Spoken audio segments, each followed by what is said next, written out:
welcome everyone. My name is Chrissy Kelly and I am the founder of Absent, but I think it's worth saying today, I was thinking I would just wanted to share with you that I think the Absent community is actually you. So I've been the facilitator, but really it only works because everybody gets together and shares their story. We're in a unique position with COVID-19 smell loss and just what that is, you know, how we're observing that in the Facebook group. So I want to thank you all for coming and taking the time to join us tonight. And I especially want to thank all of you who are in the Facebook group, who continue to share your stories and support one another. That is a very, very important aspect of what we're doing. I think for me, I realized the importance of the Facebook group years ago when I first started, and I was listening to people talk about, especially things like parosmia, because qualitative disorders are really the hardest things to grasp and kind of pin down in terms of data. But I was always interested in listening to what people said and trying to build up a picture in my own mind of what was really going on with parosmia. So it's always been a special interest of mine, at least not because I had it. I had a terrible case of parosmia myself, which I managed to get over in time. And so we'll be talking about that a little bit. But really, for those of you who are in the COVID-19 Petri dish and are experiencing your recovery in real time, you are such an important aspect of what is going to happen next as science goes forward to help people like you. So that's that. I am very lucky in my work to have the support of some wonderful colleagues. Simon Gain, ENT at the Royal National Throat, Nose and Ear, who is my trustee. You've met him before. You will have seen him in Facebook Live events. He's been with me here on these Tuesday evening webinars. But today it is my privilege to introduce you to Dr. Jane Parker. And Jane works at the University of Reading, and we are working together on our parosmia research. So welcome, Jane. Hi, Chrissy. Pleasure to be here. Thank you for inviting me. It's lovely to have you. And Jane is soon to be a trustee of Absent, so you can look out for the news of that later on in the year. So Jane and I will be talking about the genesis of our research together at the University of Reading, how we met, which is an interesting story, and how we got started. And I'm also joined today by Ginny Cooper, and Ginny has parosmia also, and we met her through the research that I'm doing with Jane. So she came into the lab one day, and we've become friends. Ginny came to the official launch of Absent at Joe Malone earlier in the year. So it's lovely to have you with us today, Ginny. Thank you very much for coming. Thank you very much for inviting me as well. Forward to it. And last but not least, we are joined today by Aidan Kirkwood, who also works with Jane and me at the University of Reading. Aidan is a wonderful help to me, and he's always here making us look good. So Aidan, thank you very much. Aidan will be manning the chat bar, so he's going to be keeping an eye on what's going on in the chat bar. Do use that if you've got technical issues, if you want to give a shout out, say wherever you're from, if you want to connect with anyone else that you see in the audience, use the chat bar for that. If you have questions for the panelists, use the Q&A button. Aidan will also be keeping an eye on that, and he will be interrupting us as we go through this evening to pose questions that have come from you. Mm-hmm. So I think that is about enough for the housekeeping. And I think, Jane, over to you. And why don't you tell us what happened the afternoon that we met? That day in March. Yes, Chrissy and I met at the British Society of Flavorists conference and exhibition in Amsterdam, and I was a delegate. Chrissy had a speaker slot, and she was talking very passionately about her experience as a parosmic, explaining to the flavorists that were there all about anosmia, parosmia, and explaining just some of the foods that were triggering her parosmia, her distortion of smell. And as a flavour chemist, because that's what I am a flavour chemist who's come into this from that angle, I looked at the list of foods, and the list in every single one of those foods that were up on that table, on that screen, in that huge, great big hall in Amsterdam, I could identify some of the most potent aroma compounds known to man, really. In each one of the foods, there was one or two, or some of those compounds that I knew were extremely, extremely potent. And that made me think that really Parosmia is possibly all about picking up only those potent aroma compounds. And I felt it needed a bit of investigation, a bit of thought, a hypothesis here and there to try and work out what was going on. It was quite a diverse group of foods, and you know, every time I could identify something fairly potent. So I spoke to Chrissy afterwards, and we arranged to meet up in Reading, and she came along to Reading and had a look at our lab, and the rest is history. We got going eventually in September when Aidan came along, because Aidan was our pair of hands when we first started, and a bit of the impetus for us to get going. You know, quick, Aidan's coming, we better get going. So he spent the first 3 months with us, and we put through about, well, I can tell you more about the project later, I think. Yeah. Yeah. I think it's worth telling even the story before that, because I had been on Twitter. You know, my Twitter following was quite small, but with one thing and another, I started following Craig Duckham, or he started following me, I can't remember. And then one day he sent me a message on Twitter and said, "Oh, you know, would you like to talk to me? I've got an idea." And then we had a Skype, and he said, "Well, maybe you'd like to come and talk to talk at this conference called Flavor Talk about parosmia, because I think he found it an interesting subject too." And I never expected, in fact, I even thought to myself, well, is this really going to be of interest to them? Is there going to be anything there? But it actually turned out to be a very fruitful meeting. So Craig, if you're still out there, I hope you are. Thank you again for allowing all that to happen. Right, so there we were. So Jane and I met. We spoke on the phone a couple of times, and then Jane, I think actually the first time I came to Reading must have been June or July, because I came in, and then you asked me to sit in front of the GCO. Maybe you can explain to people a little bit about just what a GCO is and how that works. Okay, diving into the science. The GC olfactometry is the way we use, is the instrument we're using in the lab at the moment. And it's what I use, you know, day to day in the lab to work out what aroma compounds are present in, goodness knows, whatever food you give me. I'm doing a lot of work with industry, and people want to know, you know, what are the aroma compounds in fried cheese? What are the aroma compounds in pet food? What are the aroma compounds in herbs? And the way we work out what's in there is we take an extract of the aroma.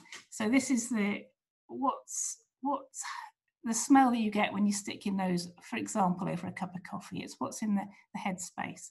And we want to separate out all the compounds, because coffee, for example, is a really good example, has thousands of aroma compounds in there, and they're not all important. Possibly there are 20 to 30 that are really important. There are 6 that are very, very important, but there's thousands of compounds in there. And we need to tease them apart. We need to work out what they are and what they smell like. So we put this extract through our instrument, and there's a fine capillary inside the instrument. It's 30 meters long, and it's rolled up into a coil. And you put this extract of coffee in one end, and all the aroma molecules travel to the other end and come out. Some of them go quickly, some of them go slowly. So the fastest ones come out first, and the slowest one comes out last, and all the rest come out in the middle.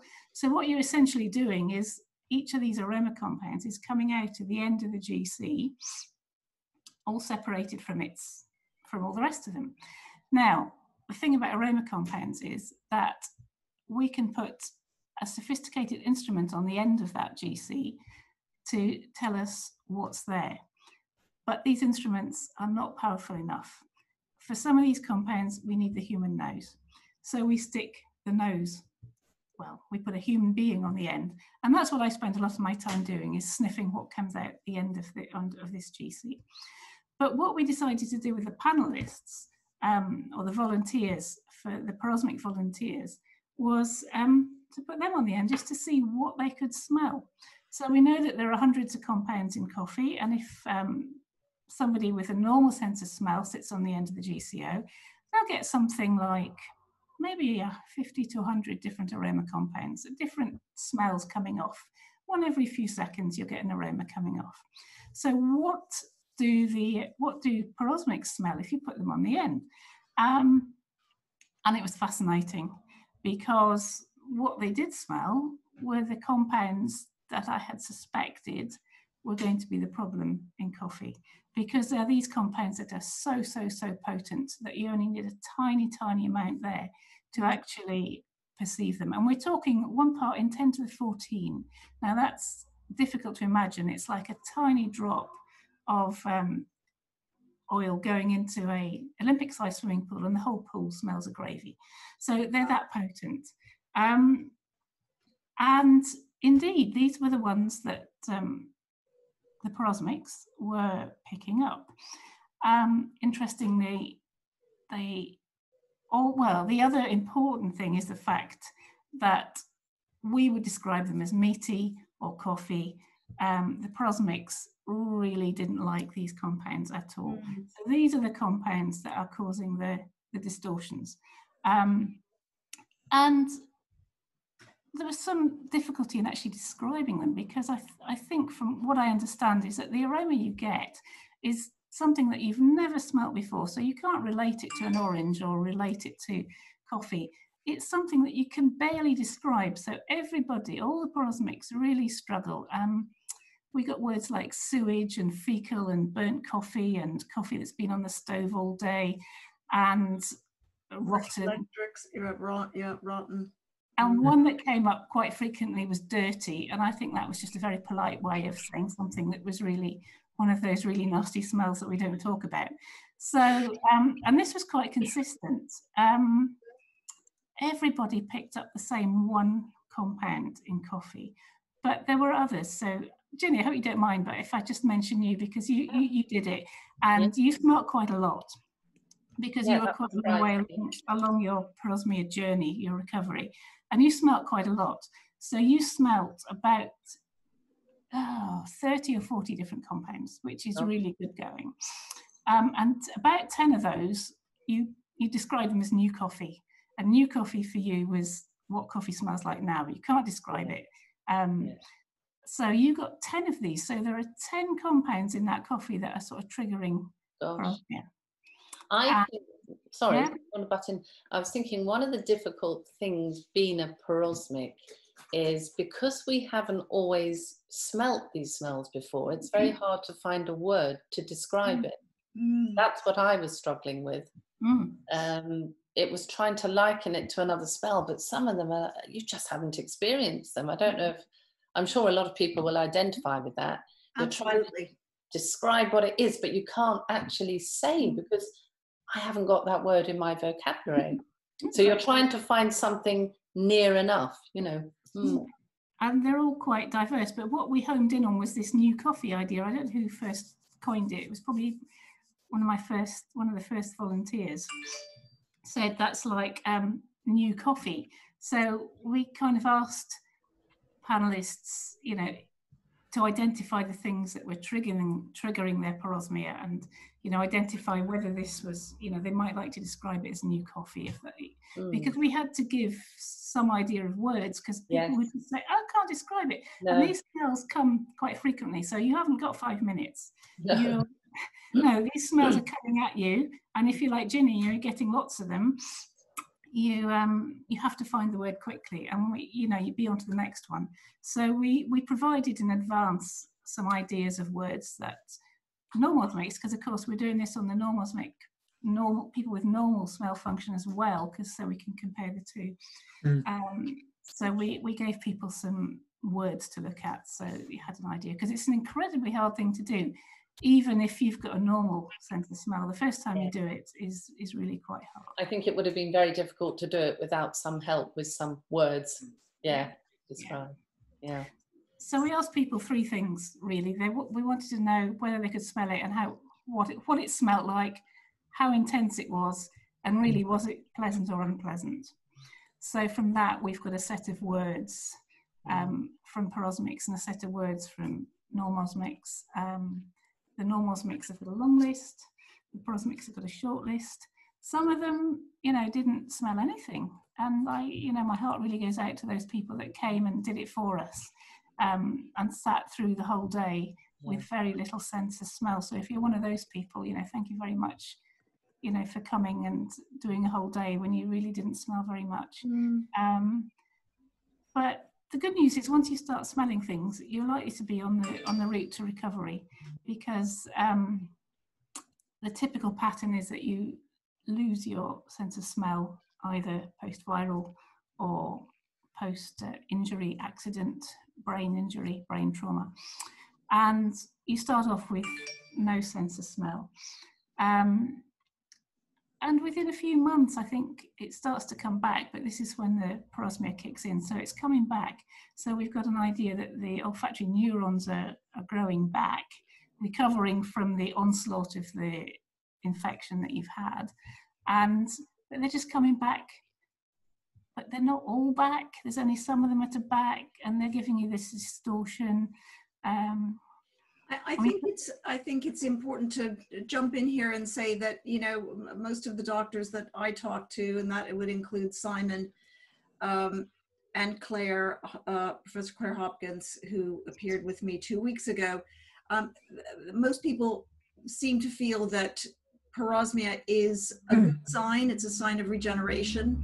And, that is an important message for anyone who's listening tonight who feels that they're absolutely despairing. One of the things that I want to cover later on in the program, after we've discussed the research, is, what is the impact of parosmia in your life? We want to learn more about that. And actually, this might be a good time to put the poll up, Aidan. So Aidan will be putting up a poll. And I would love it if you could, during the course of the next hour or the next 45 minutes, if you could take the poll, take a minute to answer some very important questions. We love data. So if you can answer some questions for us, that would be great. Sure, the poll's now. Thank you very much, Aidan. But getting back to what Ginny and Jane were saying about the difficulty of finding the right words to describe this, and Craig has also made a point about this in the chat bar. Even people who work in sensory science have difficulty, or, they spend a long time working out the right words to describe certain foods. And for I don't know about you, Ginny, but for me, so many of these smells that I was experiencing, I just would describe them as unearthly. Yes. I had never experienced them before. No. These are the smells of outer space. They don't make any sense at all. And so it is, you've got parosmia, it's taken over your mind, you're in a terrible place. All you can do is think about the fact that you're being assaulted 24 hours a day by this horrible, horrible smell. And then on top of that, someone is going to tax your mind by saying, all right, we'd like you to describe that. I mean, it's terrible. Very, very tricky. And also, I sometimes find that say I now get used to a smell of coffee, which doesn't smell like coffee. But what is strange is sometimes I can be walking outside and I might walk past some, I don't know, maybe it's a farm or something, and I'll get that same smell.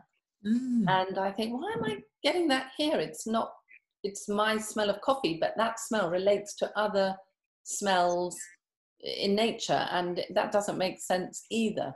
But it must mean that the components that make up coffee those sort of components are making up something else maybe, and we're picking up on that. Absolutely. So, Jane, isn't there a vegetal kind of smell in coffee? There's all sorts of smells in coffee. Yeah, It's there's everything. difficult The thing that, I mean, coffee is such a fascinating one because it's so complex, and it's got so many aroma compounds in there, and it covers many other foods. So things that we would find in other foods are also in coffee. Right. We were seeing a huge overlap, and coffee contains them all, and then we've got other foods on the side that contain some of them. And some people are more sensitive to one group than others. So at the moment, I've got the volunteers separated into groups according to what kind of compound they're smelling. But that's with only a small set of data. So whether that remains as we add more people in, I don't know. But and it's not everything that's cooked either, because some of the key foods that cause parosmia are cucumber and melon. Or onion. Peach and onion. Onion's understandable because it's a very sulfury compound. And I'm quite sure that we'll find some sulfur compounds that are particularly important there. But sorry, Jane, just speaking about that, we just got a question that's quite related to that. That might be quite interesting for you. Just got one here saying, does one lose one sense of smell to a class of aroma compounds, or is it just random? For instance, all the sulfur containing compounds. Obviously, that's someone quite chemical out there that's asked that question. But. So what happens is you lose your sensitivity to everything. So whereas, you know, your sensitivity's been quite high, you're losing everything. And the sulfur compounds tend to be really potent. So they tend to be the ones that you lose last, or the ones that come back first. You can look at it either way. We're talking with parosmics about things coming back. So the sulfur compounds tend to come back first. But some of the sulfur compounds are much more potent than others. There are classes of compounds, and we are seeing different classes of compounds, quite distinct chemical functional groups, in fact. They're not all sulfur compounds. We've got compounds that are definitely not sulfur compounds, but they're equally potent. So they've got the same sort of threshold, the same potency as the sulfur compounds, despite not having sulfur. So we've got some nitrogen compounds and some just carbon, hydrogen, oxygen compounds as well. So we've got a whole group, and the structure, you can see there's a structure activity relationship. You can see the structure of the chemicals are very similar in groups. So Jane, now that the lockdown came along and sort of ended our research at Reading, that is to say having volunteers come in who were then using the GCO, and we were making all kinds of interesting observations about them. But things have changed now. How do you see the future of the parosmia study? What can people hope to hear from us next? Okay, so now we've got 2 strands of parosmia study, at least if not more, because what's happening with the COVID anosmics, as you know, something like 60% of people that have had COVID are going to end up with smell loss. Some of those, perhaps half, will recover within a few weeks. But I think Professor Hopkins said about 10% are going to have long-term smell loss. And these are the people that we think are going to start to recover much later or a little bit later.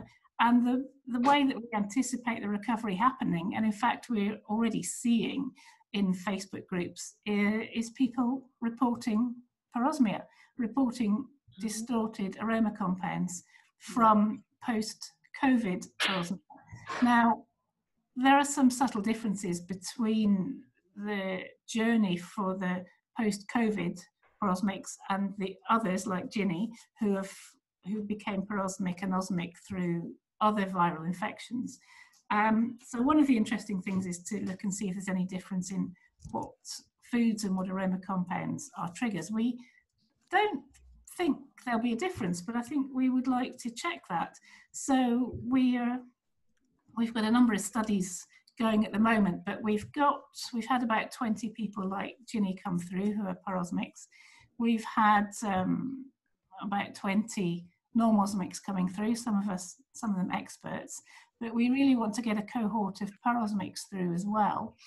And the nice thing is that we're in a situation to get up and go as parosmia is sort of coming through. because I think, Ginny, we didn't get you at the beginning of your parosmia. We got you several months, I can't remember how many in. And at that point, you recovered. So you were interesting in that you had recovered a lot of your smell.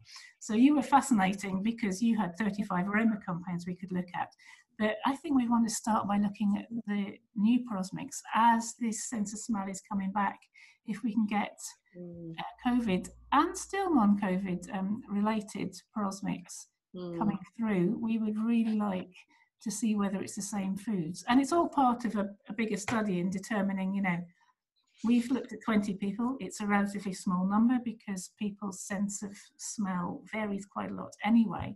So we're hoping to roll this out a bit wider. And what we've recently launched is also a questionnaire, because we obviously can't really target people around the world. We can't bring them into our lab to see what they're sensitive to, but we can send out a questionnaire and at least see which foods they're sensitive to. So we've launched a questionnaire, which I hope Aidan will give you the link to, which at the moment has gone out mainly to the UK and the US and Facebook groups, but we have had some volunteers to join us and translate it and put it out in other parts of the world. So we would really love to put that out in other parts of the world, just to see if the culture, the ethnic background, your cuisine has got an impact on what your triggers are. You know, in some places people don't drink coffee, so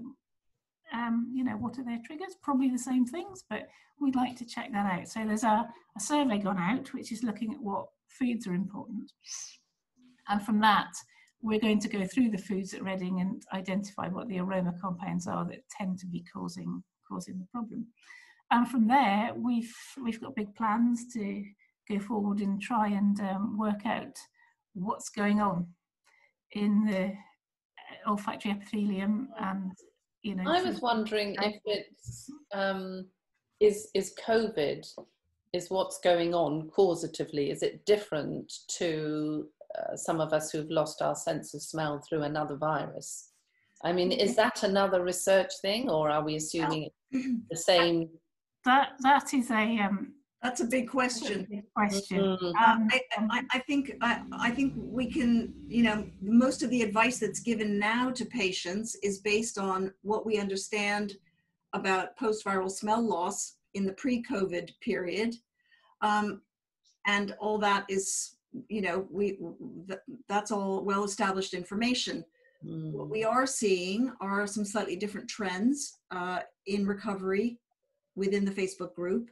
And that's why, you know, in my initial introduction, why I said that it's so important that we keep telling our stories, and that we keep, and that you patients keep coming back to us and giving us the information that we need so that we can build up a better picture.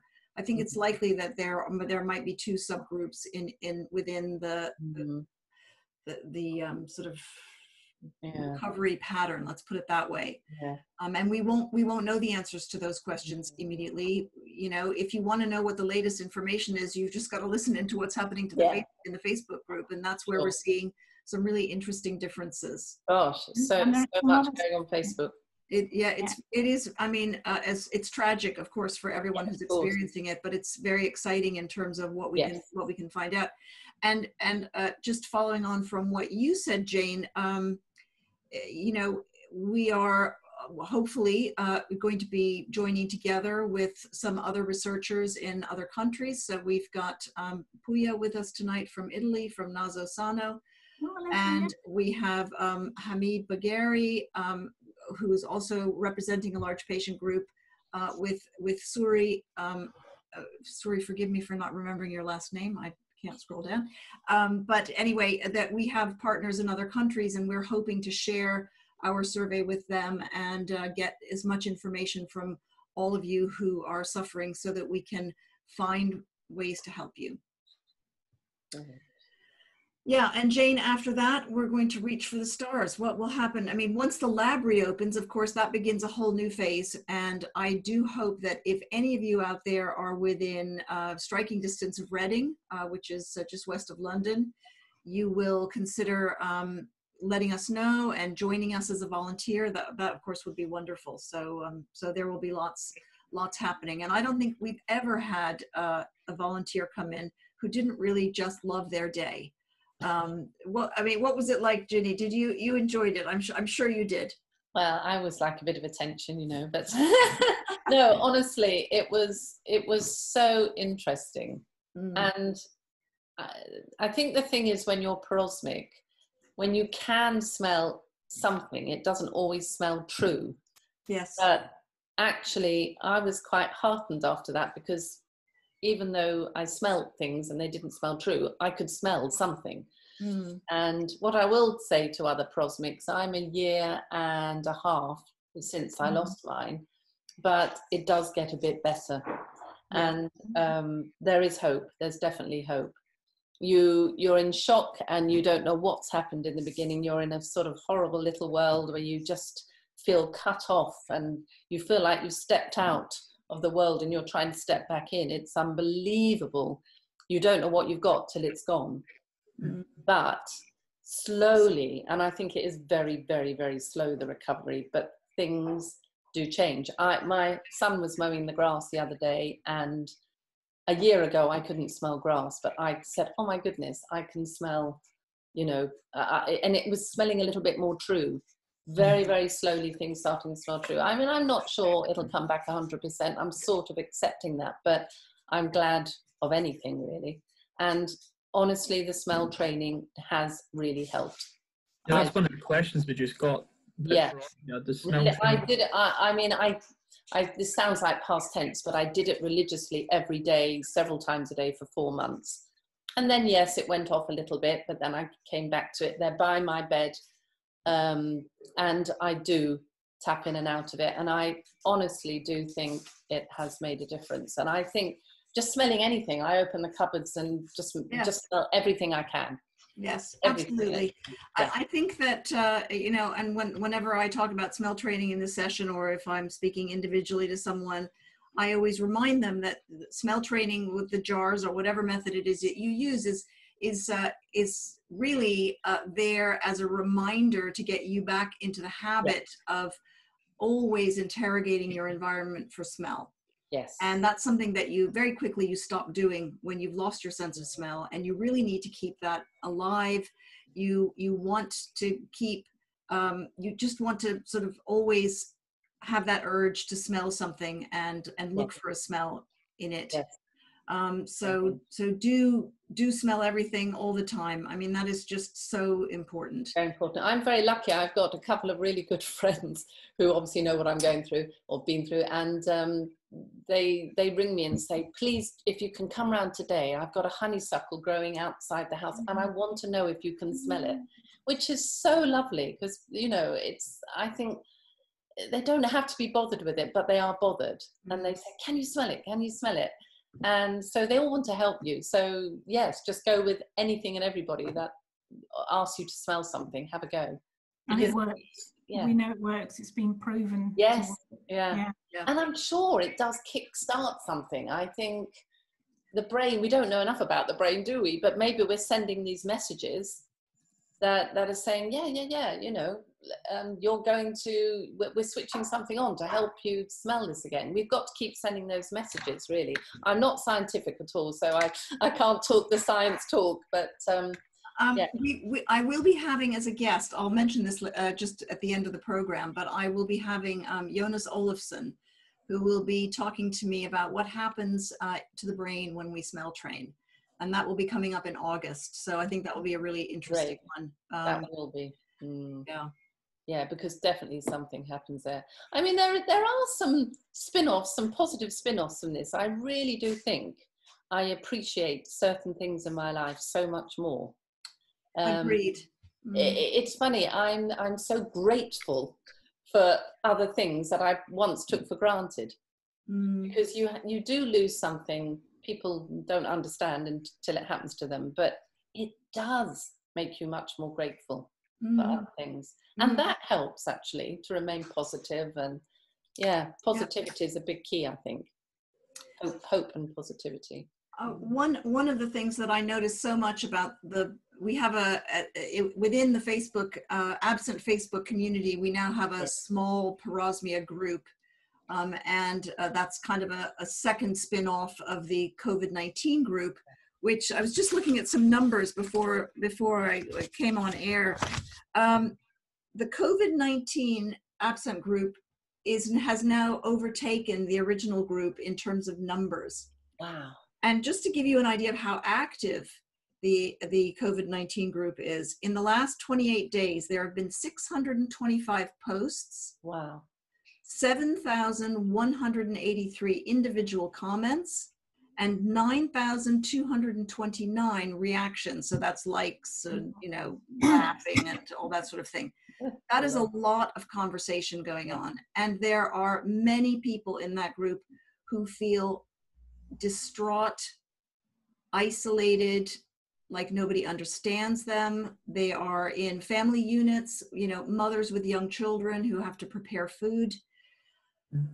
It's really a terrible, terrible time. And what I'd like to say to those people who are in the audience who feel that way now is that this phase that you're in right now will not last. No. And you will feel better. And the feeling better will come with recovery, but it will also come, and this is my own sort of theory on this, is that after a while your brain starts to fill in the gaps. Yeah. And pretty soon when you have that morning cup of coffee, it might not be exactly like the cup of coffee you remember, but after a while, it feels like a really good cup of coffee. Absolutely. And then you're okay. And I think that whenever we talk about healing, so a question that I hear a lot is, am I going to get 100% of my sense of smell back? And I don't think that's a fair question, because I think that smell loss is like an injury. Yes. And you cannot ever recover 100% from an injury. If you imagine if you've got scar tissue somewhere, you are healed, but you are not 100% what you were before. And my sense of smell, which is different, I still have some level of parosmia. I recognize that kind of on an intellectual level, but my enjoyment of life, my quality of life is good or better than it was before, because like Ginny, I just feel so joyful about the smells that I do get. It's just a different experience, a wonderful, wonderful experience. Yeah. And that's why I think that as you smell train, it's very important, or even if you don't smell train, when you get any kind of a smell message, you really have to, however faint that is, however meaningless it is to you, maybe it doesn't give you any information about what you're smelling, but you need to hook onto that with your mind and keep looking for that smell and keep comparing two things that are similar and look for the differences and exercise that part of your brain that helps you understand olfactory messages. I mean, that is what smell training is. So in time, you will find your way back. I really believe that. And I think I agree. Everyone has the capacity to do that. Yes. Hi, Chrissy. We got a comment here from Carol, who says, I don't have parosmia, only phantosmia. It came on 5 to 8 weeks after the loss of smell and taste. I'm now 13 weeks out. My phantosmia is burning chemicals or tire smell and cigarette smoke. So maybe it's worth you just saying maybe the difference between phantosmia and parosmia, and maybe what Jane think about that. So parosmia is understood to be the distortion of a smell that is present, that has a real source in the room. And phantosmia is understood to be the perception of smell that has no cause, that the origin of that is in your brain. There's a lot we don't know about COVID-19 and the way it affects the brain. So I can't really answer properly on that. We'd have to get Simon in again, or get another authority that would be able to speak on that in a way that would sort of to a higher level than I can. I do have a feeling that a lot of times people are experiencing a distorted smell. So people often describe, for instance, household cleaning products, laundry detergent, washing up liquid, that kind of thing. So it may be that it's a sort of fragrance chemical that's in that. And then once they smell that, they can't stop smelling it. And it just repeats and repeats and repeats. So that is, in my mind, that's not the same as phantosmia, because that experience did have an origin in real life. I'm not, Carol, I just don't have the answer to your question. We'll know more soon. But right now we just have to, the best you can do to help us learn about you is to keep sharing these experiences. The fact that they're smelling something may be better than nothing, even if it's a phantom smell. I don't know, but possibly. It's a different ballpark altogether. Is it? Phantosmia, yep. Yeah. It's not something I've delved into because, no. You know, for me, I'm looking for that source of the smell. I'm looking for the chemical, the aroma chemical. Right. Yep. Well, when it first happened to me, I did smell all the time cigarette smoke and petrol. And that did last a long time, but it did eventually subside. So whether that would come under phantosmia or prosmia, I don't know. I'm not quite sure, but I do remember being very distressed by smelling that quite a lot. What was the trigger there? Were you in a petrol station or drinking coffee, or was there something that triggered it? No. Well, first of all, I remember I had to go up to London for a few days when it first happened, and I thought it's everybody smoking around me in London. I thought it was that, you know, but then I got on the train, came back, and it was still the same. So I did have that for a bit. My specialist said that might happen, but fortunately it didn't last. But he said to me that's maybe a good sign. But I'm not sure they all really know. I'm not sure how much, you know, they do know. That's why you're doing all this research. This is what we need. I don't feel there's been enough research into it. And there's probably a grey area as well, which I think Chrissy believes in too, that, you know, was that phantosmia, or were you stimulated at some point by those aroma chemicals and the signal for whatever reason is still there? Yes.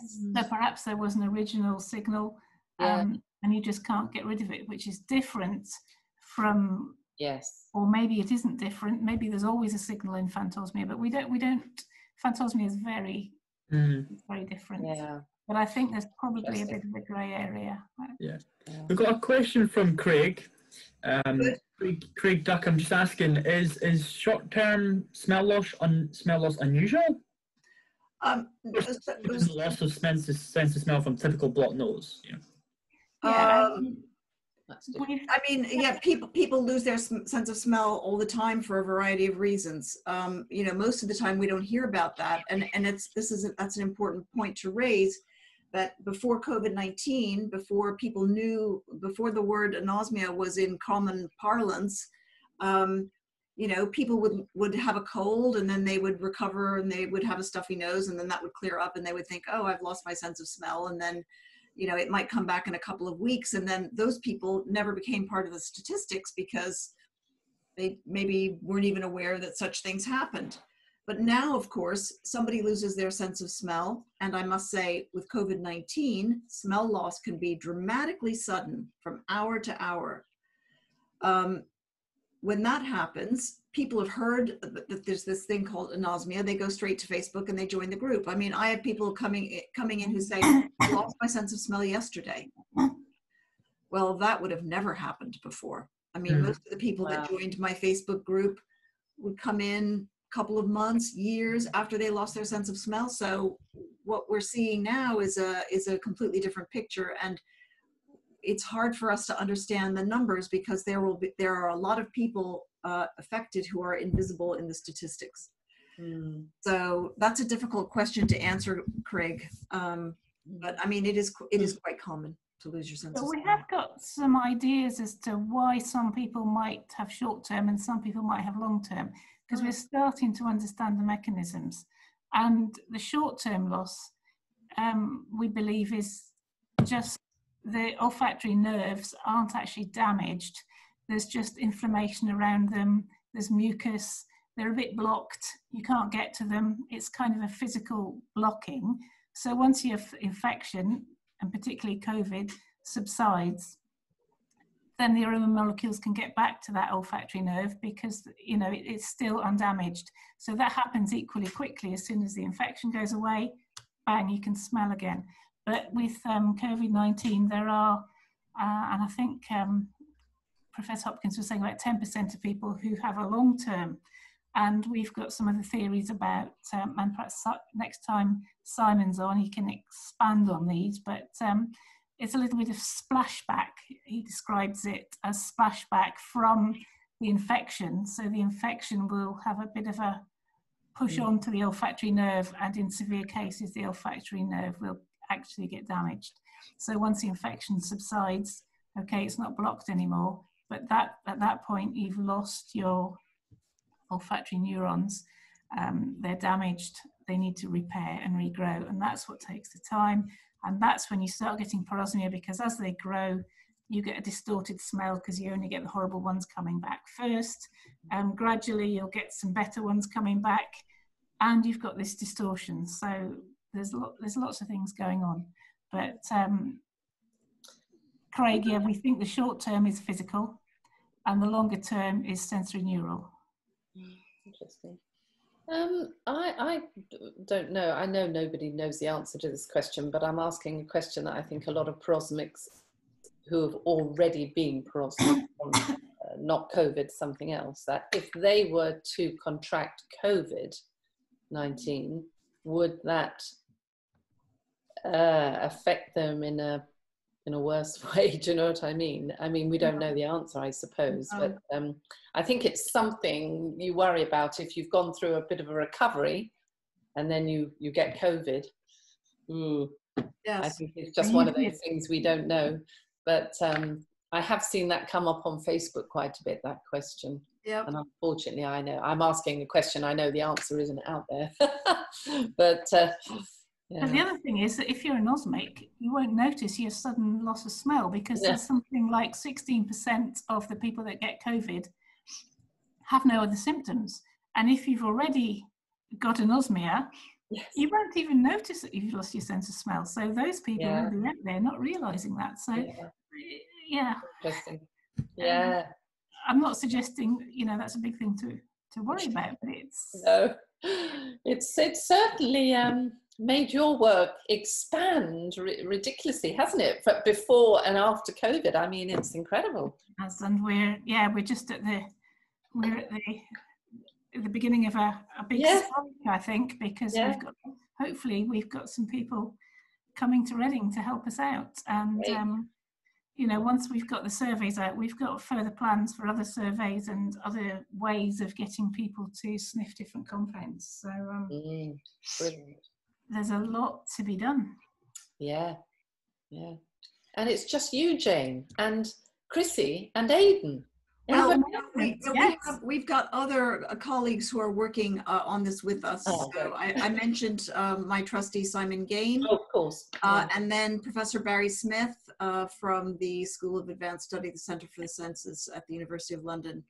So he's also working with us, and we've got, I think, if I may say so, we're a great team.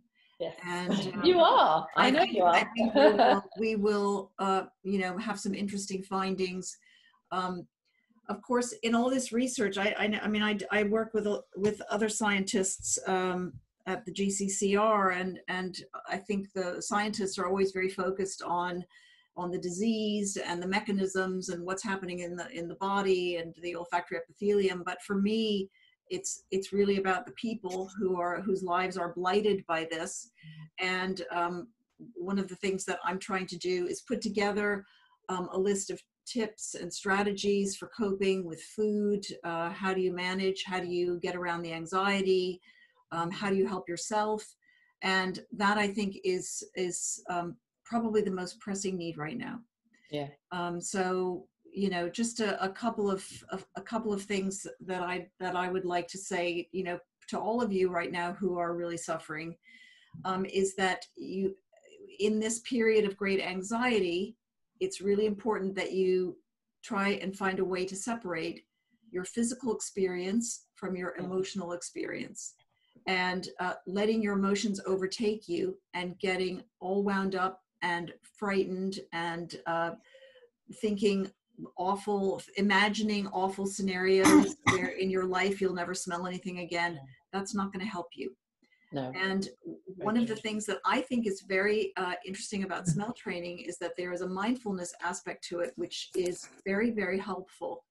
I had a Zoom session yesterday with a person who is interestingly a mindfulness teacher, but he's also, if I'm not mistaken, a neuroscientist, and he works with children, and he's a Buddhist, so he's sort of a very interesting guy. And we were talking about how the experience of smell training, it takes you kind of out of yourself in a way that is very therapeutic, I think. Yes. So for anyone who is really struggling with the anxiety, there are lots of ways that you can help yourself with anxiety reducing techniques. If you use apps, there's something wonderful called Headspace. I can't recommend that highly enough. I think it's wonderful. There is another app called Curable, which helps you manage chronic pain, but I think there are a lot of things about that that are similar.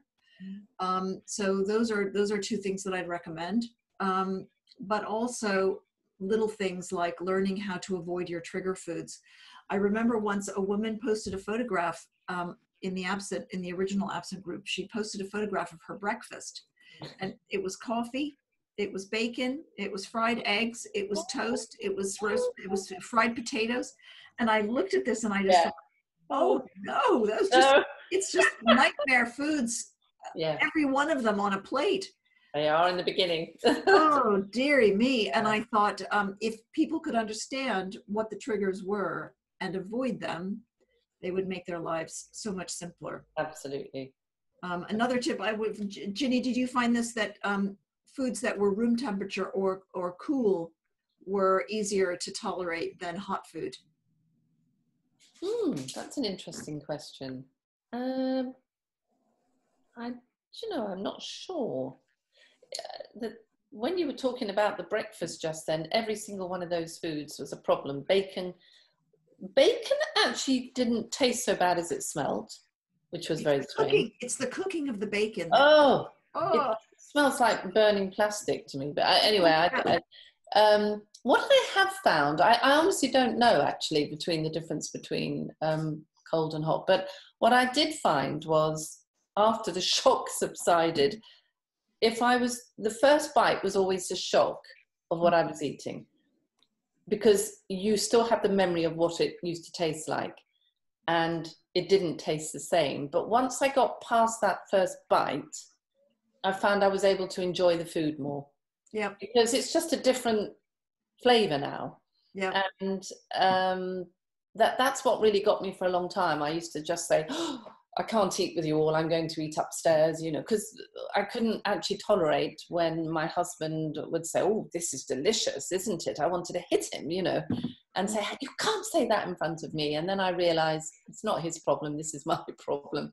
But yes, now I can eat and get past the first bite. It's actually not, it's fine. It's fine, I can get used to it. But I haven't really noticed a difference that I can think of in the temperatures. Not quite sure. Sorry, Chrissy, we just got a question, quite an interesting one, just sort of as we close. Does the longer exposure, maybe for Jane, does the longer exposure to this horribly smelling food help for parosmia? So some type of... That's something I would really love to start looking at, because I would love to expose, to have some sort of smell training and then train on some rather nasty compounds or coffee and see what happens. But the risk is that you're going to induce parosmia earlier in people that, and it's a difficult one. And everything's quite hard. The theory behind it is that, okay, so at the moment you're retraining on 4 different kinds of aromas if you're following the absent smell training.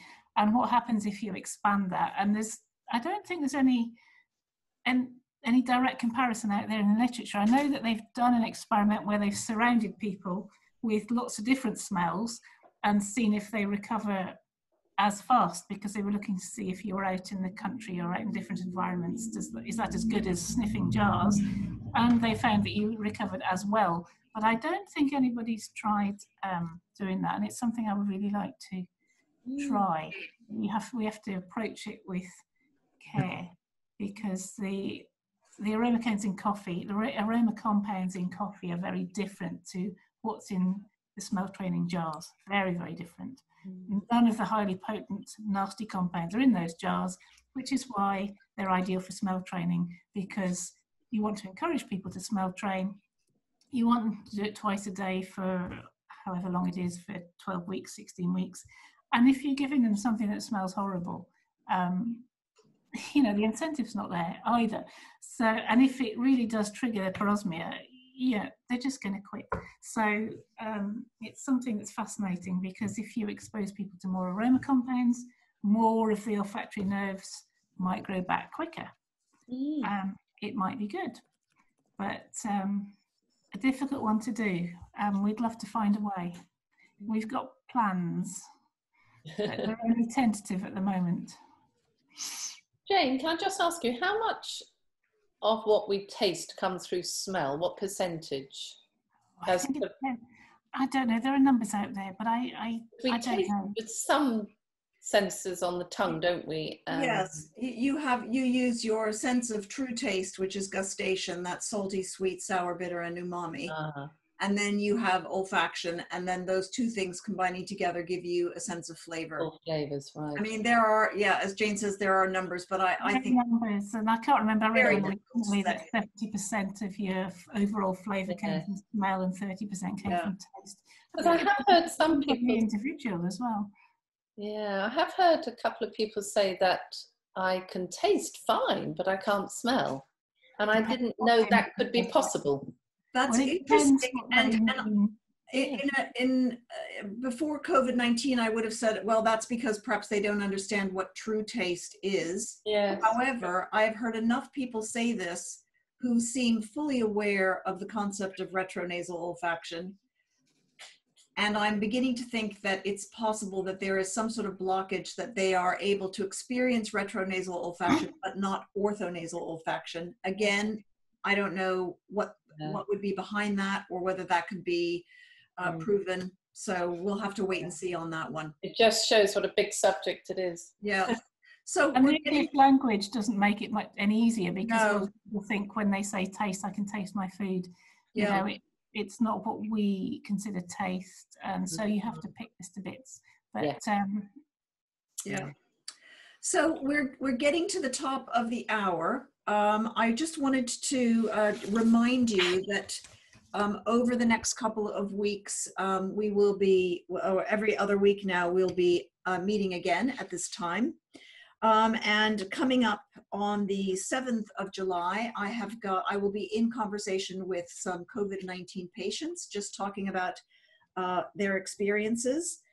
On the 21st of July, I will be here with Simon Gain, and we're going to be talking about polyps. So that's something slightly different from the COVID-19 discussion. August 4th, I don't know, maybe we'll take a holiday. But maybe not, maybe I'll have something else for you. On the 18th of August, I will be, as I mentioned, with Jonas Olofsson in Sweden, and we will be talking about what's going on in the brain when we smell train. And finally, in September, I will be speaking with Ilona Croy of the University of Dresden about well-being and depression connected with smell loss. So that's kind of what we've got coming up. As always, there is the Absent website for those of you who are not on Facebook. That's absent.org. Thank you, Aiden. As quick as a wink. And then obviously the Facebook groups, we now have this subgroup or subgroup for people with parosmia and phantosmia. Please do join that. That's Jane's special sandbox. So you're welcome in there to please tell your story and ask questions about phantosmia, parosmia, any other aspect. I hope that some of you have filled in the poll. Do we have any poll results, Aiden? How's that looking? Yes. We've got some results. We don't necessarily have to share them. Oh, yeah, okay. Look. Okay. Most people don't have parosmia. Right, okay. Okay, good, good. All right, so that is that will be it for tonight, I think. So it's I just left for me to say thank you very much to Ginny, and thank you to Jane, and it's sort of, and thank you to Aidan. You're welcome. And so it's good night for me. Good night. I think I've been watching University Challenge too much. So thank you, everyone. I'm glad we didn't have to do a quiz. Yes, yes. So lightning round. Yeah, starter for 10. Okay. Good night, everyone. Bye. 2 weeks. Bye-bye.